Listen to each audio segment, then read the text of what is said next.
So I'm delighted to be joined today by Emma Young, who's UK Head of Syndication Finance at AIB. Emma, thanks for joining us. Thank you for having me. So to start off with, could you tell us a bit about AIB's involvement in the hotel industry? So hotel finance is a core growth sector for AIB in the UK. It's a particular sector that we've had a lot of experience in. We've been lending into the sector for over 40 years. And it's a sector that we like to think we know a little bit about now. Very much looking to grow our balance sheet in hotel finance.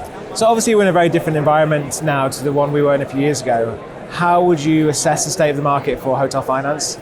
I think there's a real competitive landscape in the market at the moment. I think there are a number of different types of funders, not just the traditional banks and other lenders that have been very familiar with hotel finance, but there's other new entrants into the market. So I think it's really competitive in the market.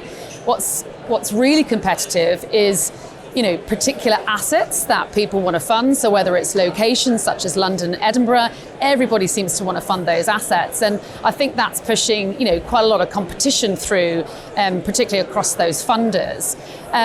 ESG is an angle that's very important to us at AIB. One of our key strategic priorities is to green our loan book by 2030 and have at least 70% of our lending green. So we have one eye on that all the time when we're looking at new deals and new hotel transactions. And I don't think we're alone on that. I think there are other banks out there that are also looking at those aspects of ESG. So we have to keep that at the forefront. And in order then to win a transaction, we do need to be a little bit different. We do need to have a USP. And we like to think that, we can structure deals flexibly in order to suit borrowers' requirements. And obviously we mentioned it's a difficult market. Are there any particular challenges you would highlight in terms of operating at the moment? Yeah, I think, we saw a completely different interest rate environment 5 years ago, where the cost of funds was quite low.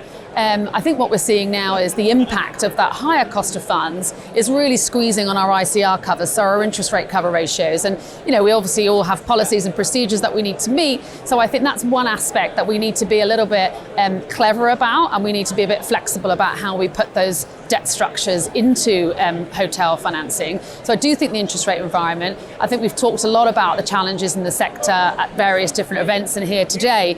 There's a lot of cost inflation that's having to be pushed through the P&L.